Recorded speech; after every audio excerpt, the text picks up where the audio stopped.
I will hit the record button. And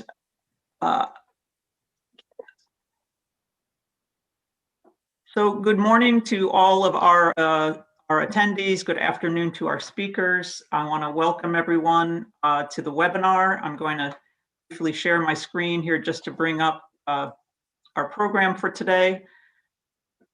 I want to note that we're trying something for the first time. We're doing a feed to YouTube Live, and Bernard Bukov, I'm going to introduce shortly, he didn't realize he signed up for technical support as well. He helped me get that loaded, and then my son helped me test it, and I was really proud of myself. And my son reminded me that I managed to learn a platform that's been around since 2005. So, you know, that's kind of how, that's the reality check. But I just wanted to note that we will not have a member call today at noon. This is in lieu of our member call that we normally have. A couple of quick announcements that you might have seen. Barry Burns shared with us that Nepal is coming off the suspension list on Friday, tomorrow.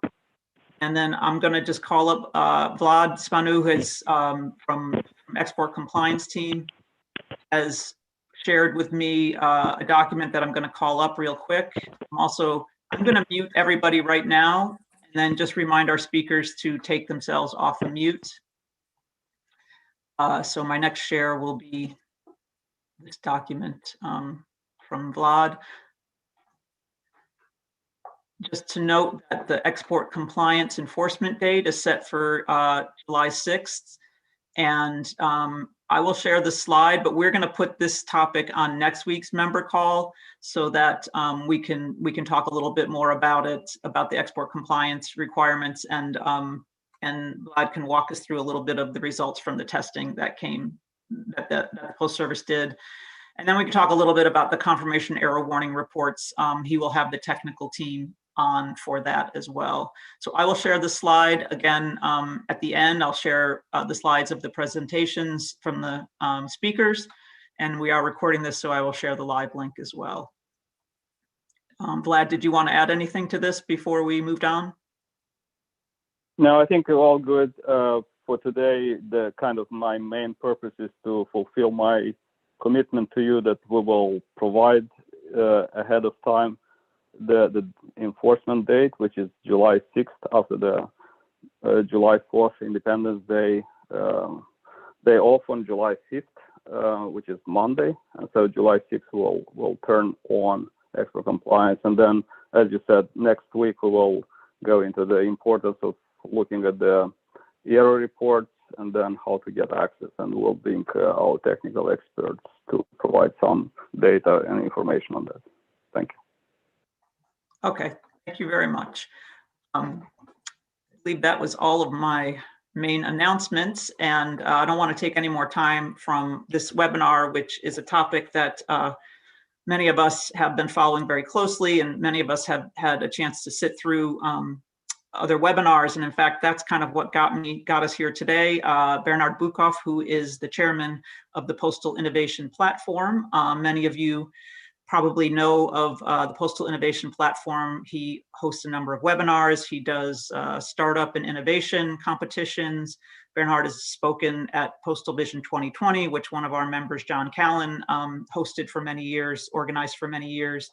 He's a Parcel and Post Expo speaker, and last year he hosted the high-level forum at he moderated the high-level forum at the UPU on opening to the wider postal sector. And so I watched one of his webinars. He asked me to make some comments from sort of an American perspective, and lo and behold, Bernard was recruited to help me set up a webinar on this topic.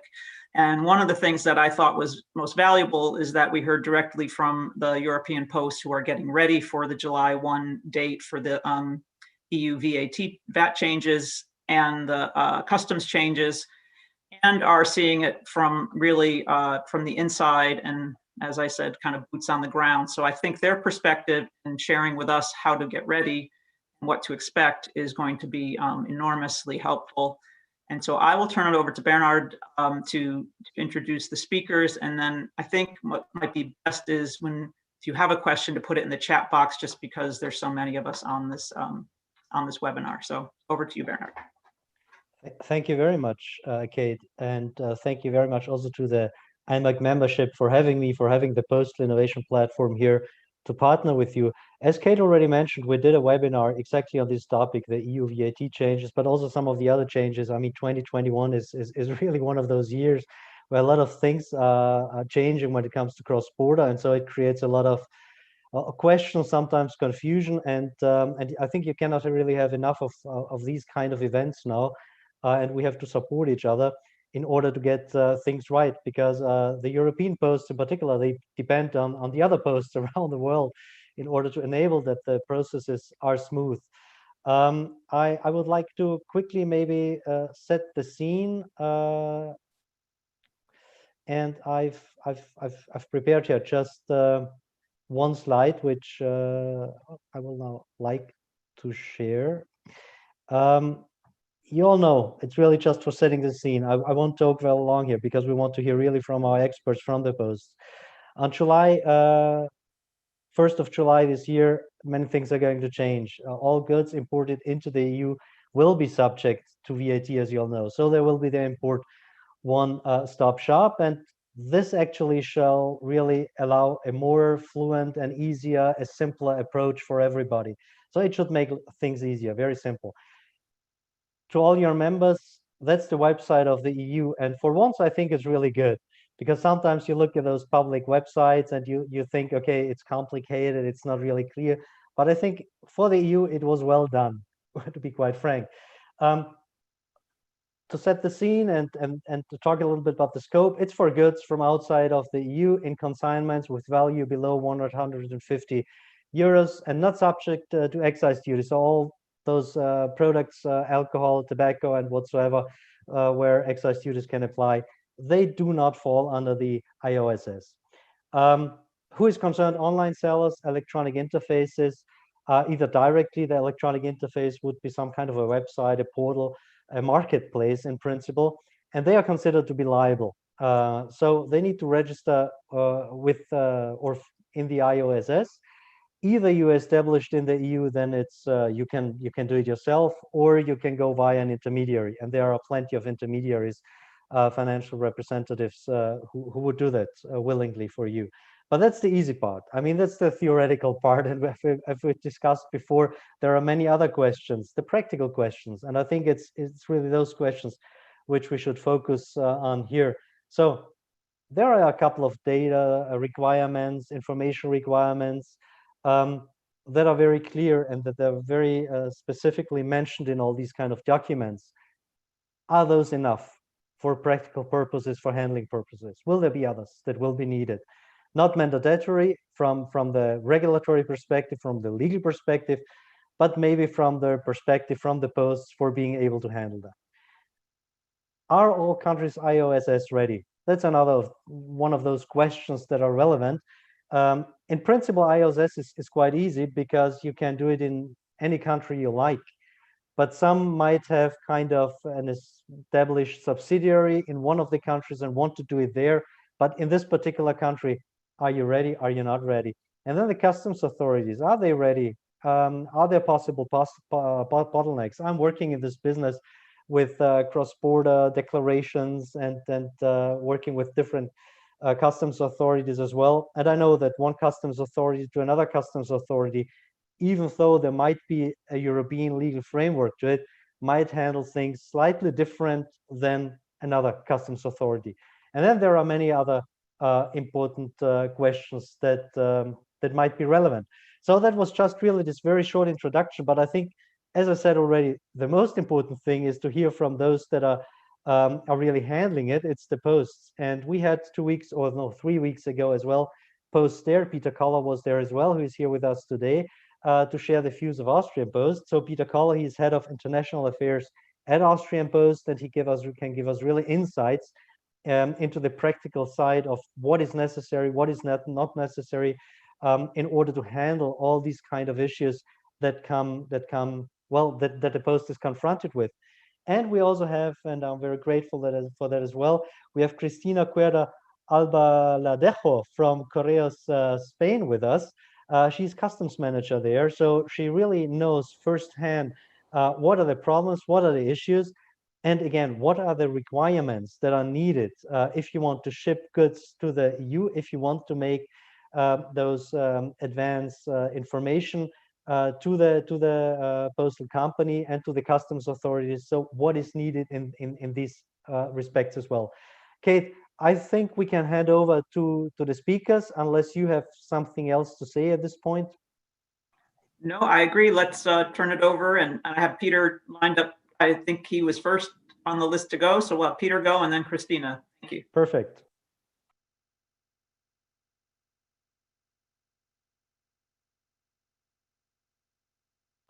You're still mute. Peter, you're still on mute.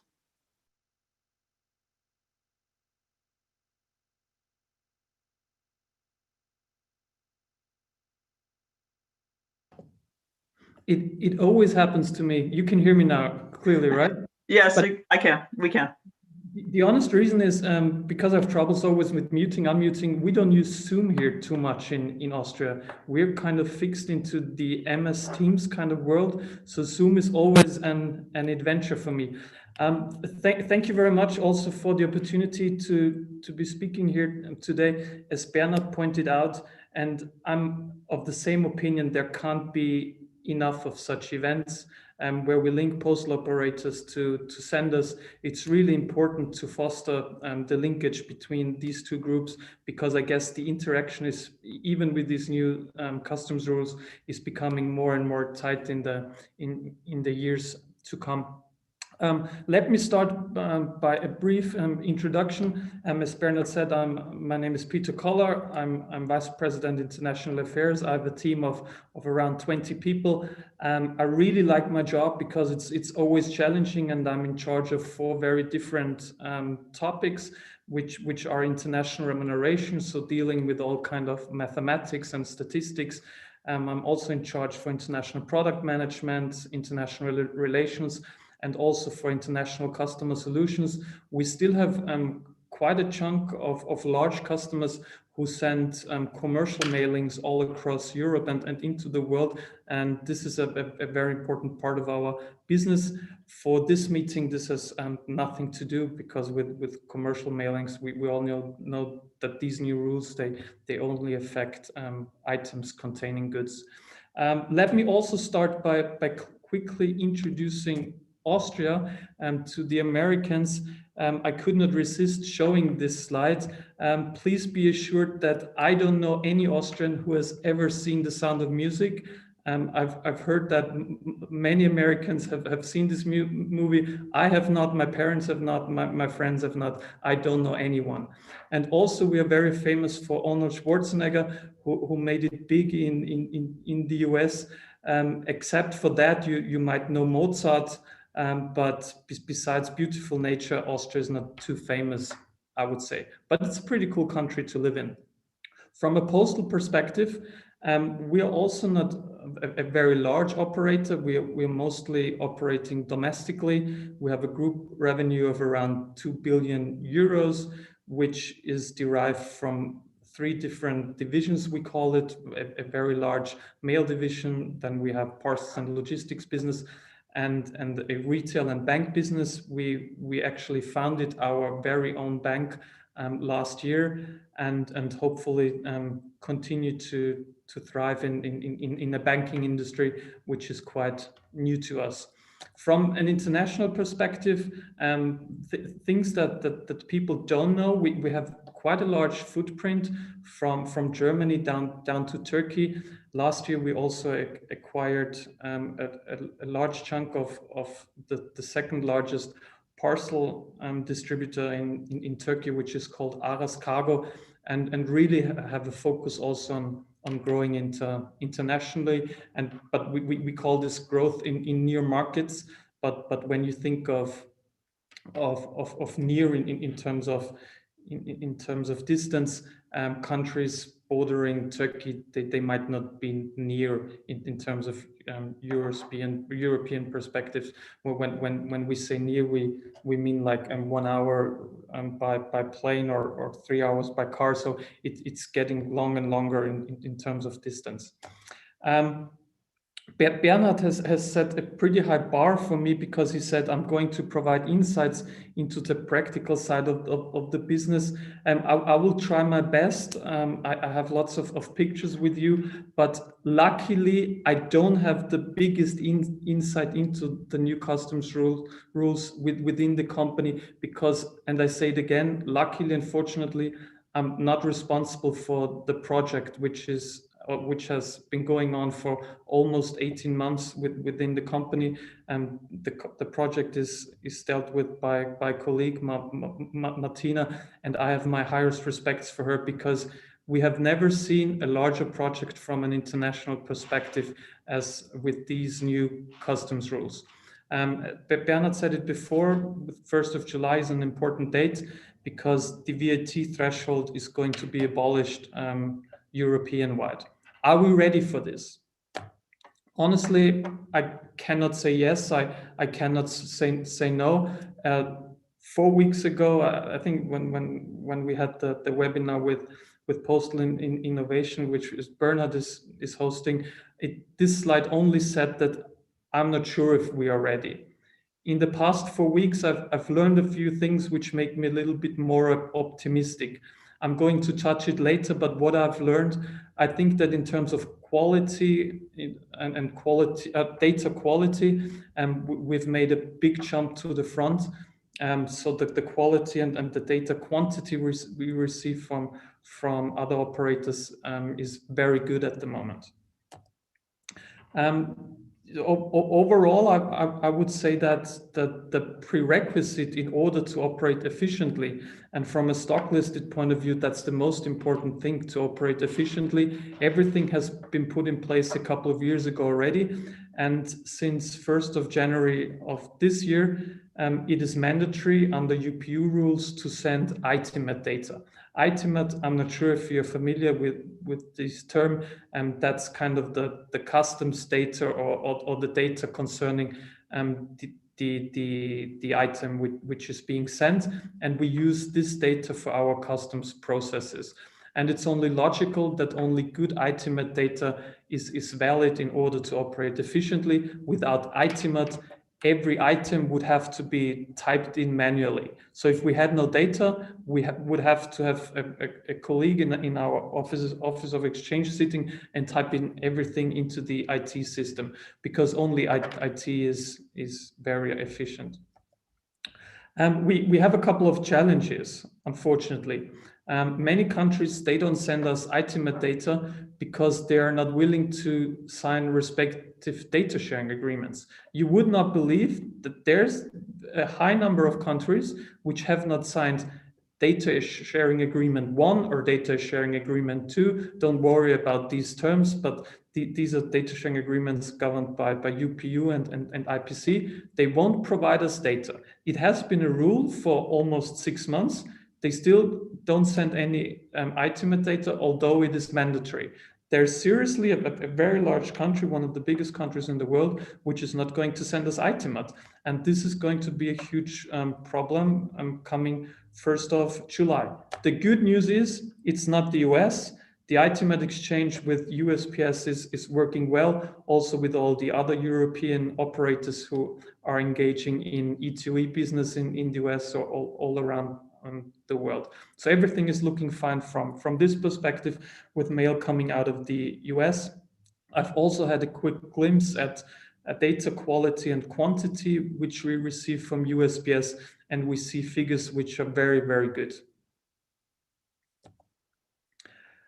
But still, overall, the ITMAT quality is not where it is expected to be in order to operate in the most efficient way.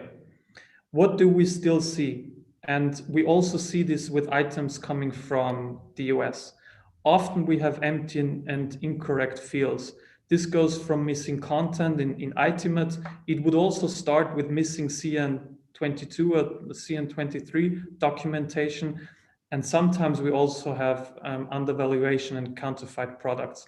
But most of the time, this is an Asian problem, another problem, which we see with items coming from the US. And then we have another problem area, which is that the ITMAT we are getting sent it doesn't fit what's written on the CN22. We sometimes even receive ITIMAT for already customs cleared items. We receive ITIMAT with European Union sender's address and European Union country of origin. This doesn't make any sense. What we have introduced is an automatic customs process. So all the ITIMAT we get, we would assume that this comes from a country of origin outside the European Union. But if the ITIMAT says it comes from within the European Union and the sender address says it well, we get confused. Not only does our IT system get confused, but also the colleagues working in the Office of Exchange. And another problem would be that we get items with a European Union sender's address and a country of origin outside the European Union. So one of our concerns is, no, it's not a concern, that's the wrong wording. I would say, if I can ask something, is that to please make sure that the ITIMAT fits with what's in the item and what's written on the CN22. And overall, this equation leads to additional resources we need. We will have to hire dozens of people from 1st of July. Actually, we've hired most of them already who take care of these new customs processes. But if we have these additional challenges, we have to add even more people. And the biggest concern in this respect is the more inaccurate the data is, or the CN22, the less customer friendly the experience would be.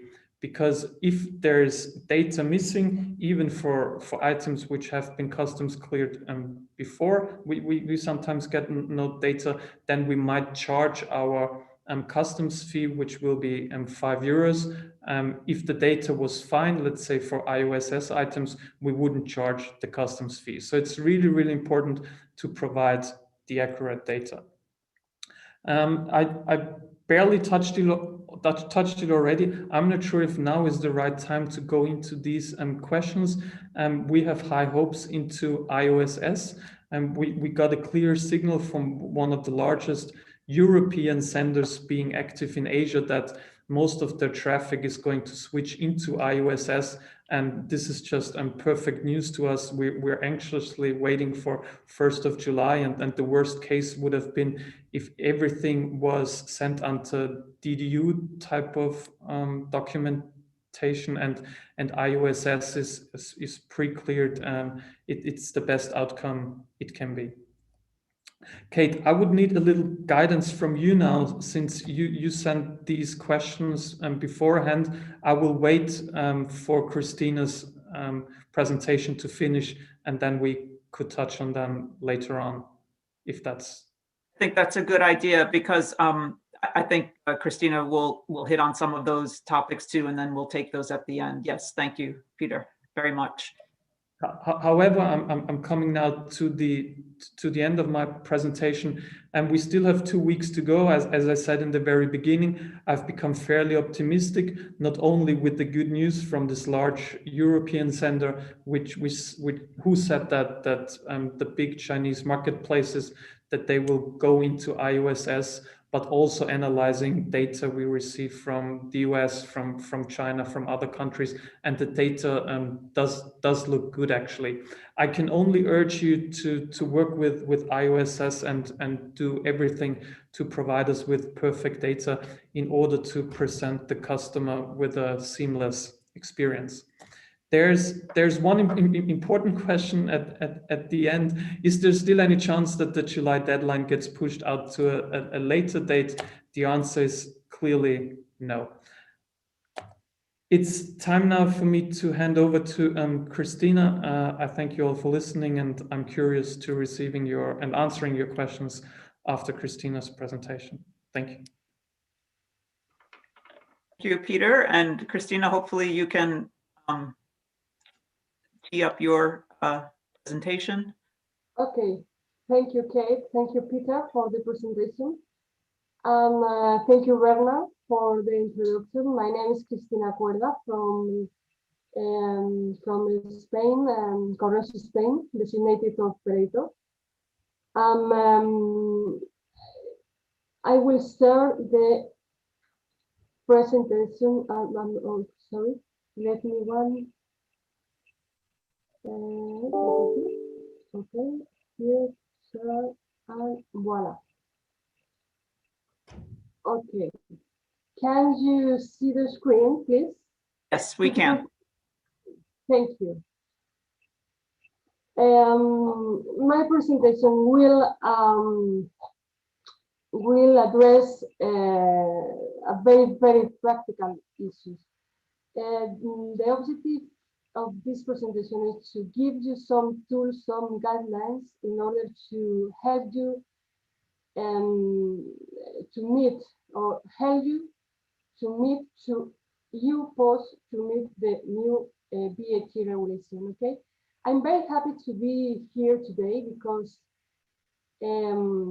this is a very good opportunity to speak directly with you about what we need. What we need is based on the electronic advanced data. This is the magic word, electronic advanced data, for all our issues.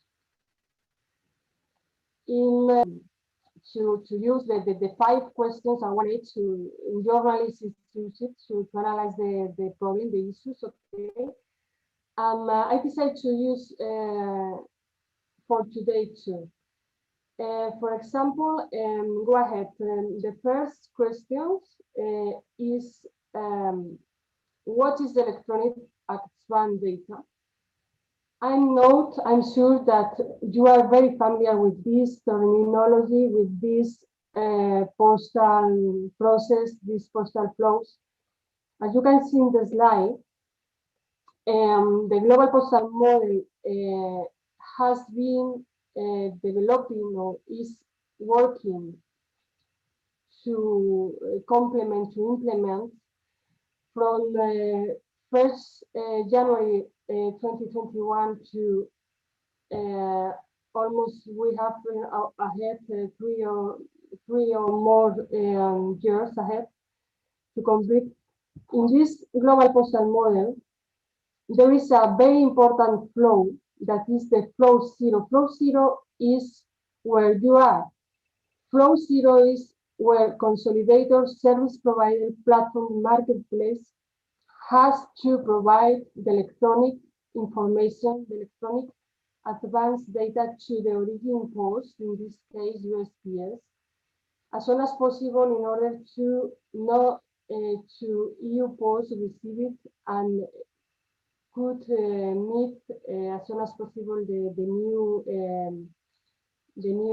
regulation. Electronic advanced data is a concept, is a concept that includes that all items containing goods have to provide stamp barcodes, customs declaration paper forms, and also, of course, the IMAG and also previous measures. As Peter said previously, data sharing agreement is a prerequisite, but the data sharing agreement is something between origin post and European post. There is several or some agreements. All of them are compatible. It's enough to sign one of them. In Europe, we recommend to version 2 of the data sharing agreement by IPC because it's compliant with GDPR. But in any case, no problem. All data sharing agreements are okay for us. Also, we need you need to fill in a accuracy way the customs declaration forms. Also, data capture at origin, at source. Of course, use the ITMAT. There is a mandatory standard for ITMAT, but is developing another one, the version 2, that will include more business element to help in the cross-border e-commerce relationship, okay? But for now, the mandatory is the M33. The previous message is very important to make sure they perform the nesting. The nesting is the association between all items with X10 barcode and all receptacles with S10 barcode. At the end, the objective is to collect the information from the paper form and transform to the ITMAT. ITMAT is an XML field, no more. Second question, why do I have to provide the electronic advanced data? Here you can see the main milestone that we have overtaken and we have ahead, and the new safety, security, and customs and VAT rules have impact on our business, on cross-border e-commerce, and all of these regulations around the world requiring electronic advanced data. From the 1st January, you know that ITMAT is mandatory at UBU level. Then in Europe, in March, we start the first phase, the release 1 of ICH2 security, ENS, declaration, security declaration. In April, we start the process of registration process on iOS. As far as I know, but it's not official information. There is around 52 platforms, online shopping register. The main of them, as far as I know, are included in the iOS. I hope. And the next milestone is the, of course, we are here today, is the low value consumer and new VAT regulation. The pandemic has affected to the roadmap of the implementation of this regulation. And from my point of view, there is or has been there a bit flexibility from the European regulator, but 1st July will be the very important date for us, and at the end of September, probably this kind of flexibility will still remains, but from 1st October, all goods has to be provided by ENS and also VAT declaration, security and fiscal or customs declaration. The next question is, what is changing from, from 1st 2021 on? Berhan introduced the topic, and also Peter. From July 1st, the VAT exemption of 22 euros will be removed, and all goods imported to EU will be subject to VAT. For imported goods with a value not exceeding 150, two simplified VAT collection mechanism process options are or will be available. iOS, that means the payment in advance of the VAT at the time of purchase, and special arrangement. Here is where EU Post has the role, the important role. In this case, VAT needs to be collected by EU Post before goods can be delivered to the customer. The buyer has to pay the VAT and a customs clearance fee at the moment the goods at imported into the EU, in the import customs clearing in our country, okay? This is very important. Member states may allow the use of the standard VAT in the destination country. That means that Correos will charge the 21% of VAT, because 21 is the standard rate in Spain. I will provide later on a link where you can check what is the standard rate in EU countries. For this special arrangement, EU Post needs to know if VAT has been collected by iOS or not, or we will have to do it. For this reason, it's very important that platform online shop inform the number of the iOS registration number in the item map. I will show you then later on the specific field how to deal this issue. And nothing changed for collection of customs and VAT on imported goods value more than 150 euros. In this case, as currently you have to pay, or the addressee in Europe have to pay VAT and also duties.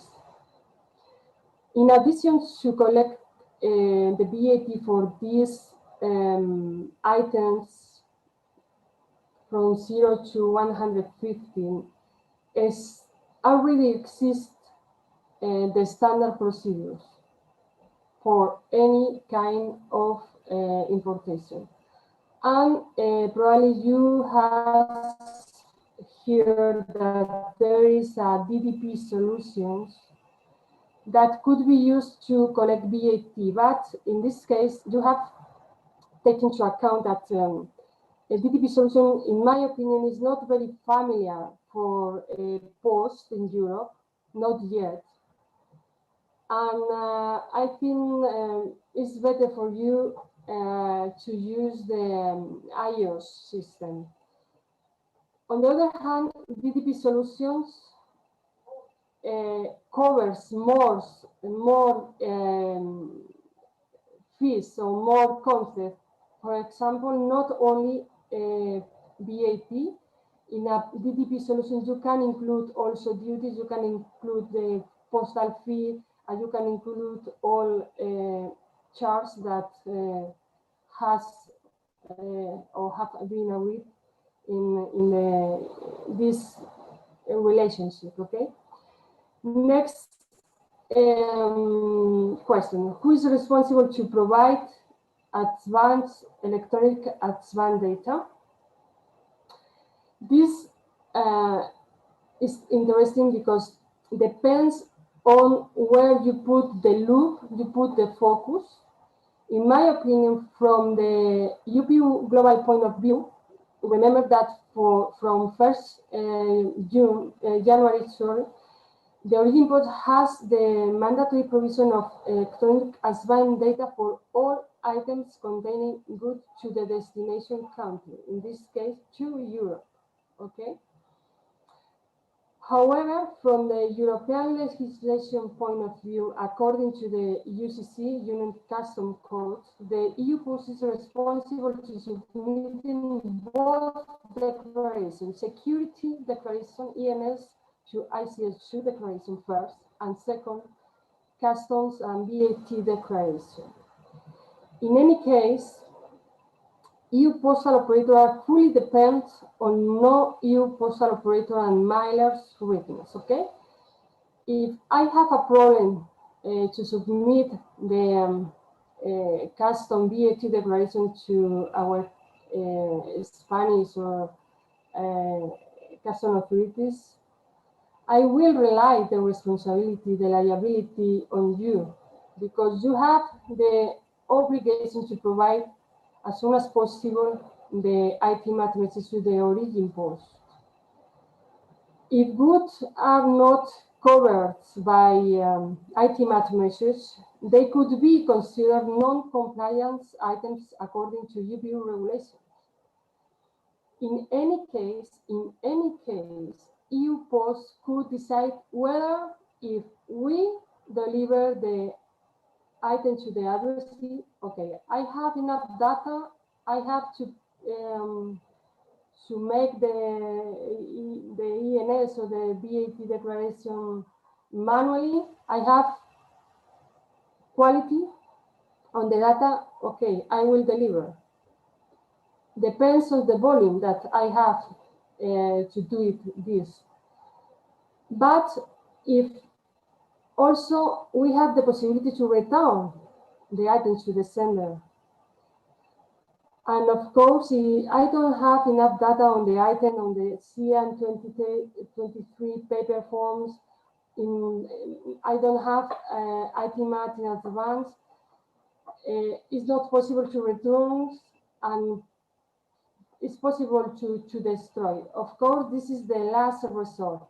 Nobody wants to destroy, nobody wants to return, okay? But these three possibilities are being studied in this moment in the Europe countries postal operator. 5 questions. When should I provide the ITMAT data? As early as possible. As early as possible, you provide the accuracy data, the right data, to the origin post, to the USPS. USPS will send me the data, and we will prepare in advance all import process, all kind of declarations that I have to provide to the customs authorities in advance, in pre-arrival phase, for example, before items arrive to our Office of Exchange, Madrid Barajas. If I have the right data, I have the not only mandatory, but also telephone, email, I can prepare the process, and my customer and your customer will be very happy. Where will the import VAT be collected? In these both options, import one-stop shop on the one side and special arrangement in the second, on the other hand. In the first one, using the IOS, the EU import VAT will be collected in advance to the customer upon sale.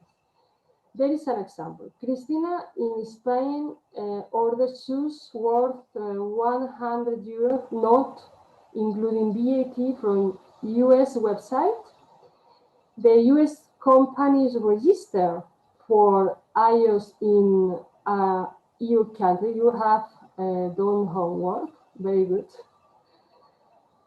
And for example, in Italy, it's not necessary that you are registered in the same country that you will send the goods. Hey, Christina, we're having a little trouble hearing you at the moment. It's faded a bit. Okay. Could you hear me? Still hard to hear. Okay. Okay. In this case, you can.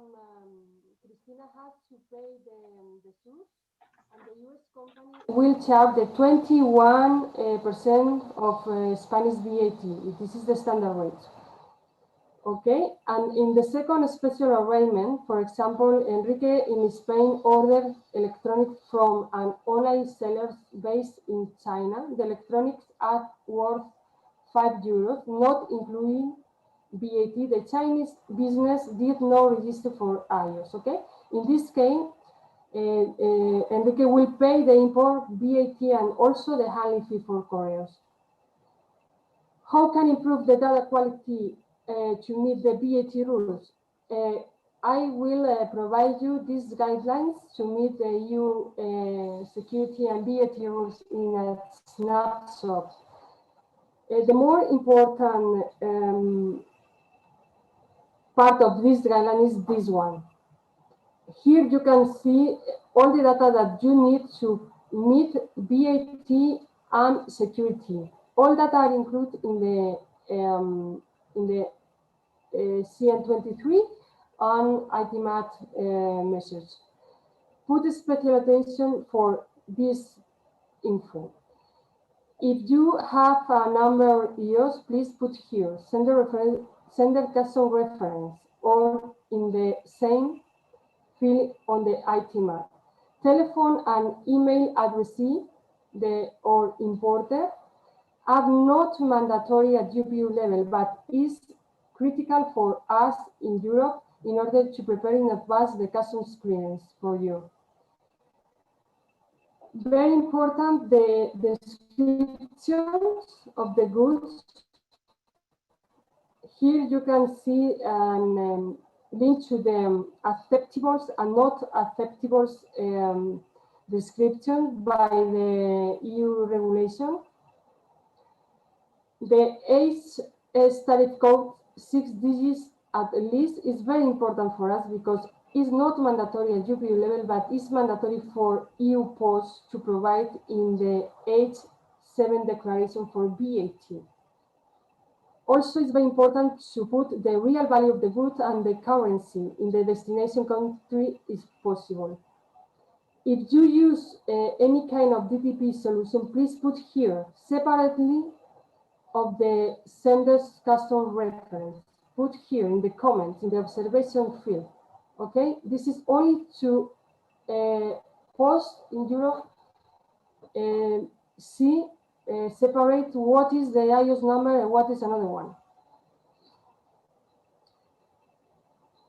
And finally, as I said previously, the electronic advanced data is the magic word, is the solution for all kind of regulation in Europe and in general around the world. I think that the theory is more easier than the practice, but we have the tools, and I hope that this info could help you to improve the data. I have included at the end some links that could be very useful also for you. And thank you. That's all from my side. Thank you very much. Thank you very much, Christina. And I just want to restate that we will share all the slides, and I will be able to, share everything you have said, all of the slides as well, so people can take a little bit of a deeper dive, look at all of that. I do have a few questions that have come up in the chat box. I want to, 1 second here. Well, first of all, I had one that came to me yesterday that I didn't submit in advance, so I wanted to just ask it because I think there's been some conflicting information on whether publications will be required to pay VAT. So is a publication considered a good, or in some countries, is it not considered a good? And maybe Peter first, can you just, do you know, from Austria's perspective, and then Christina, is a publication considered a good that needs to have VAT collected? That's always my biggest fear, to define between good and document. I honestly, I have to look it up. I guess it's a good if the customer paid for it. Christina, can you go first, please? Okay, I have I lost for a few seconds. Could you repeat the question, please? The question was just if a publication is considered a good that has to pay VAT, like a magazine, a publication. There is a lot of public information. I have provided some of the links. I think in that link you can find the info. The info needs.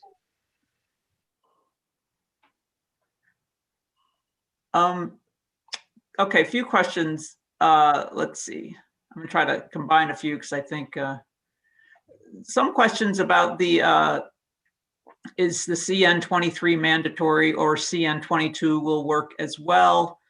And we've heard concern that placing the IOSS number on the CN22 may expose possibility for fraud. We've been told not to put the IOSS number on the actual physical form. So I don't know which of you, or even Bernard, if you know what what you're recommending.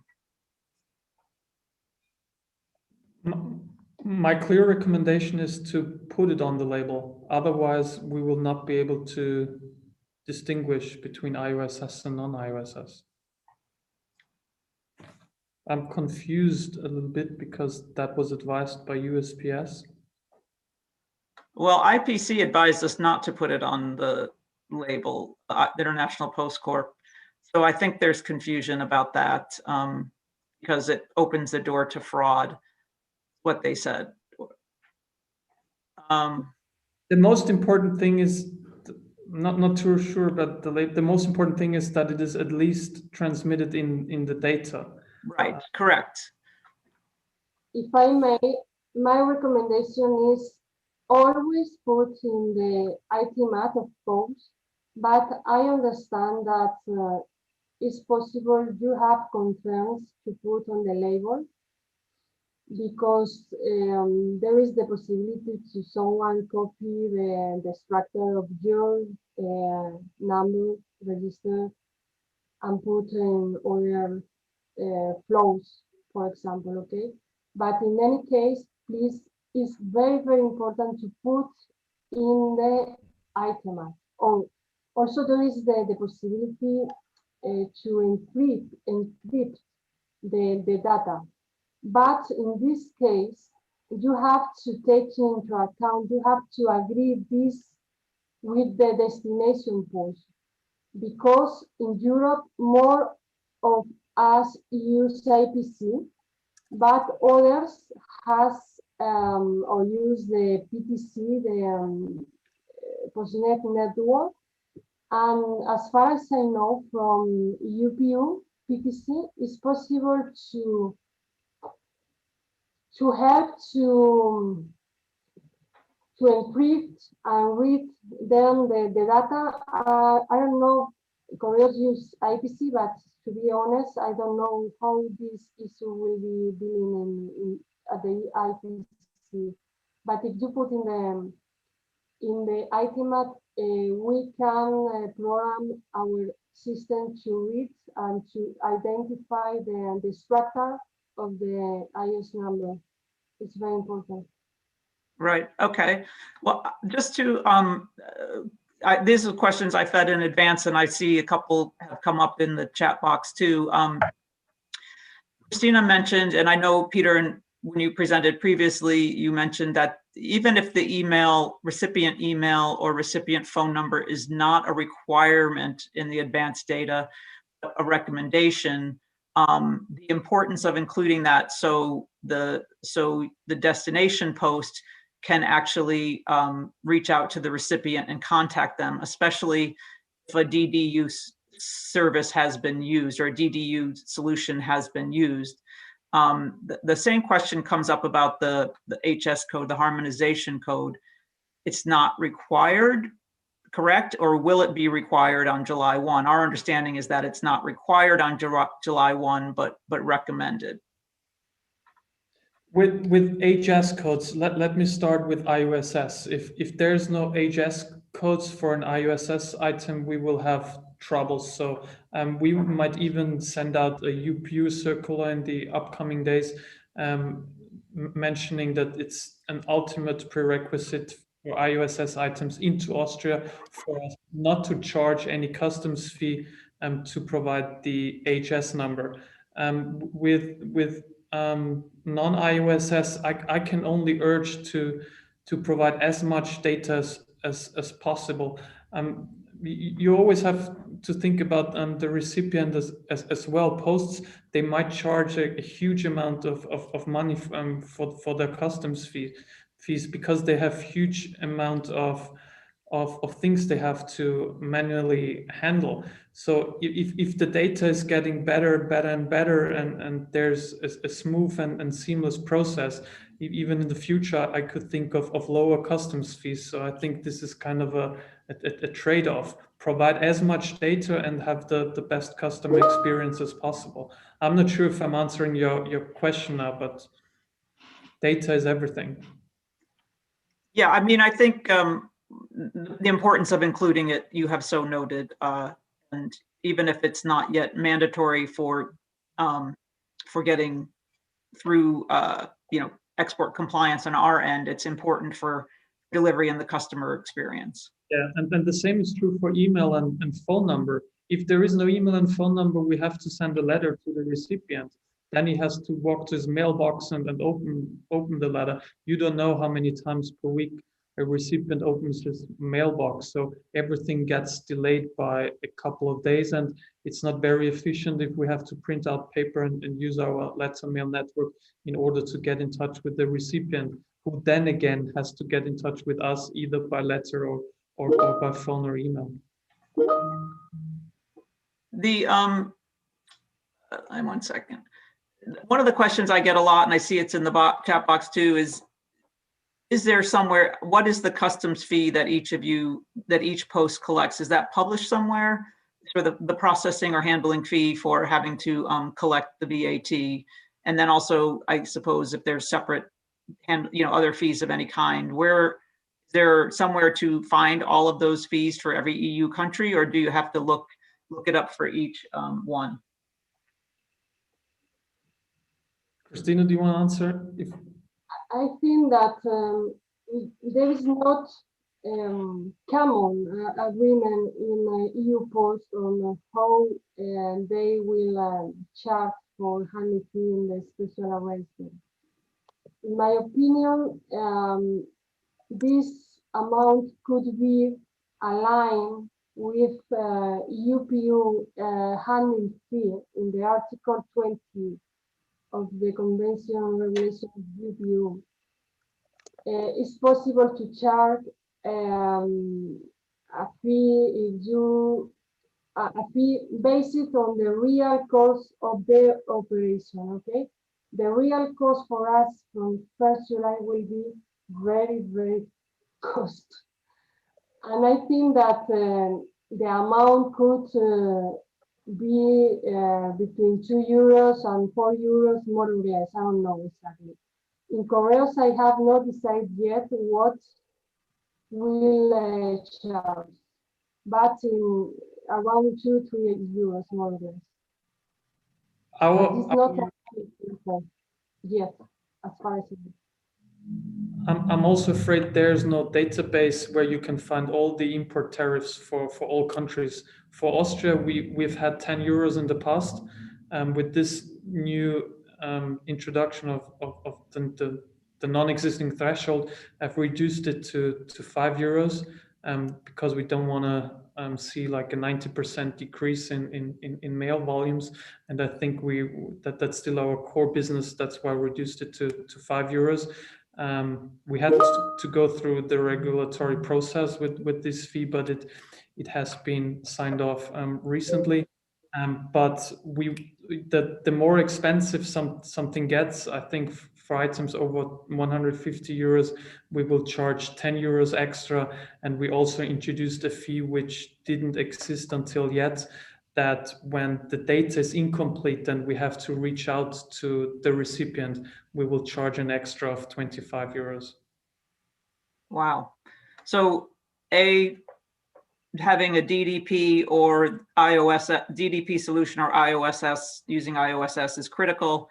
And then the second piece, to your point, is having correct and complete data is also critical. Otherwise, it's going to cost the shipper. Yeah.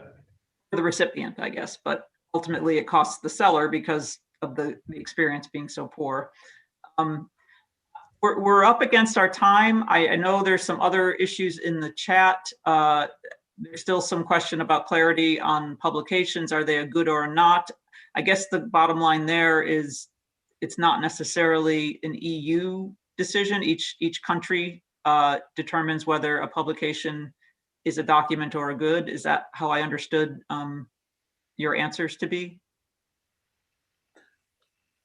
I just got in touch with one of my product managers because this question always confuses me. I can let you know our position on that afterwards, Kate, and you can share it with your members. Okay, appreciate that. And then I just had one other question that had come up.